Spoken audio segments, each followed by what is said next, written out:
What were your favorite songs and music?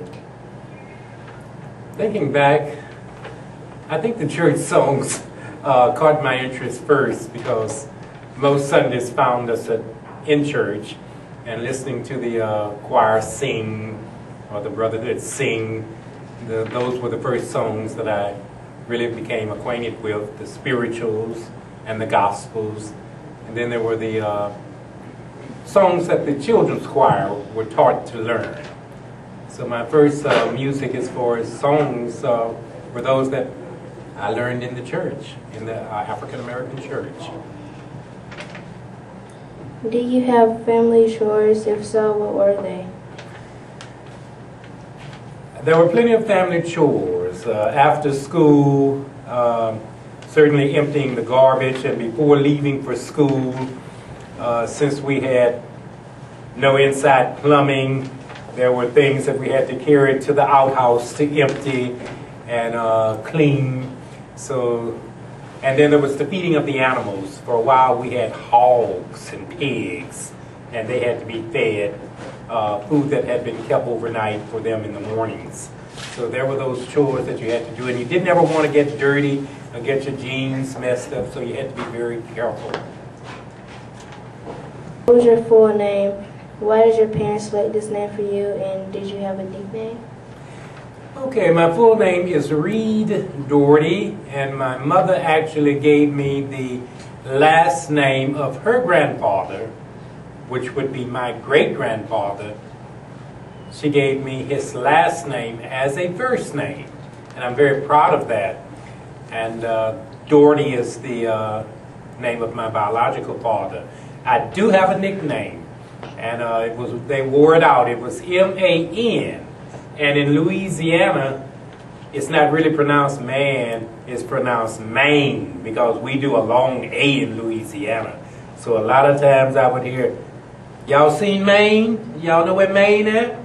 And if they really wanted me, and I wasn't coming fast enough, the old folks would say, Maino! So it was like that. So my nickname was a biggie. And even today, my brother calls me Man. So I'm proud of my nickname. Good afternoon, Mr. Daughtery. Hello. I have a few questions to ask you. Surely. What is your earliest childhood memory? I remember sticking a match into an electrical socket. And boy, I haven't forgotten that yet. I didn't know what that would do, but I found out. And it created a shock that I haven't forgotten. That's my earliest memory of something like that happening. What was your favorite thing to do for fun? Movies, beach, etc.? Believe it or not, and I have to be honest, I was a reader. I enjoyed reading, and I spent a lot of my summers reading. As a matter of fact, I went to summer school 2 summers so that I could graduate early. And but reading was one of my favorite pastimes, and reciting. Describe the personality of your family members. Mother, very loving, very kind, very sweet. In my early years, she worked as a truck stop waitress and a cook. And so in the evenings, I would miss my mother a lot because she worked the 3 to 11 shift. But she was always there to say sweet things to me and to ask about my day. She's really a loving mother. My dad drove a school bus, and he was often gone late at night, but he drove for the parish in which we lived, and a lot of students got to know him. But a lot of times he was not available for me, and that's the way that was. Hi, Mr. Daughtery. Hi.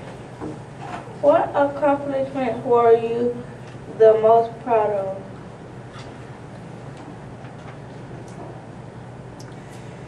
I guess bringing joy to so many folk in the past 9 years through the poetry of Langston Hughes brings me indescribable joy.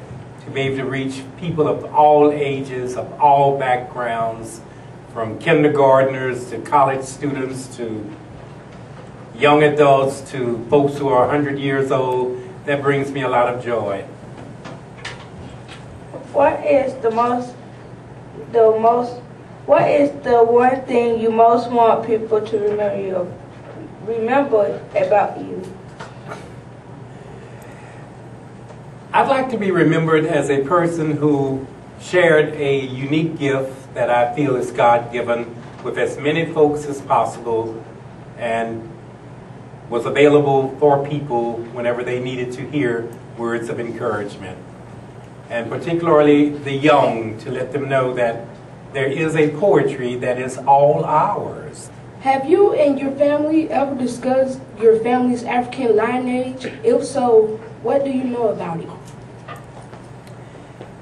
I know that we were able to trace a few years ago our lineage back about 6 generations, and after that it became a little murky, and I had older brothers who were working on one end of the nation and another on another end, but we were encouraged by what we found out and the connections that we were able to make, and it was a worthy effort. We don't regret it at all. What were any particular family traditions passed on to you? If so, what are they? I remember some Christmas traditions that certainly went further back than my mother. At Christmas morning, it was always a ritual that you would say Christmas gift. And it took me a long time to realize what that meant. I thought it meant you had to show a gift or something, but it was that their way of acknowledging Christmas morning.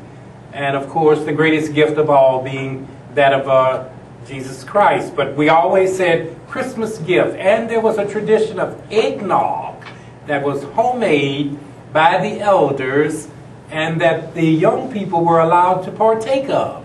At no other time in our daily lives were we allowed to drink anything alcoholic except on Christmas morning when the eggnog was made. And so that was a treat. But that was a tradition that went on for at least 40 years. Hello, Mr. Daughtery. How are you? How is the world today different from what it was like when you were a child?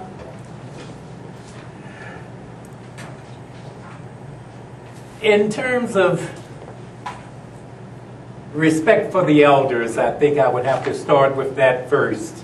I grew up in an age where those who raised you and those who were older than you commanded a lot of respect and got a lot of respect. And the older your family members were, the more respect was accorded them. And you often went to them for advice and for wisdom.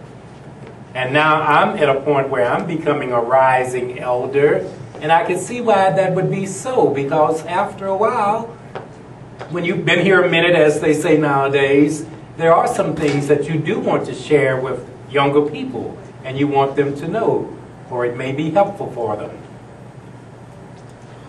Who was the oldest relative you remember as a child? What do you remember about them? The oldest relative that I remember was the mother of a 91-year-old aunt. And it is said that she lived to be 114 years old. I always saw photos of her, but that was the story that was handed down regarding her age and her background. And she was of Indian descent too. What do you know about your family's surname? I believe that the name Daughtery is originally Irish, and that we're dealing with the shortened version of D-O-R-T-Y instead of D-O-U-G-H-E-R-T-Y or D-A-U-G-H-E-R-T-Y. In Louisiana, they will shorten anything, so it turned out to be Daughtery. But that word also means dark in color. I looked up that word in Webster, and the word Daughtery means dark. What stories have come down to you about your parents, grandparents, more distant ancestors? I remember hearing a lot of cotton picking stories, okay, from my great aunt who raised my mother, who is 89 years old today, so that goes pretty far back. And when I was coming up as a young boy, I came in on the last of the cotton picking era, and I was glad about it, because the few times that I picked cotton, I got sick. I just had to go to the bus. And maybe about a year later, it had become passé, something that we no longer practiced. But my other 5 brothers and sisters had a long period of picking cotton. And when it came to mother's last 2 kids, who were only a year apart from each other, I saw it phased out, and I have no regrets.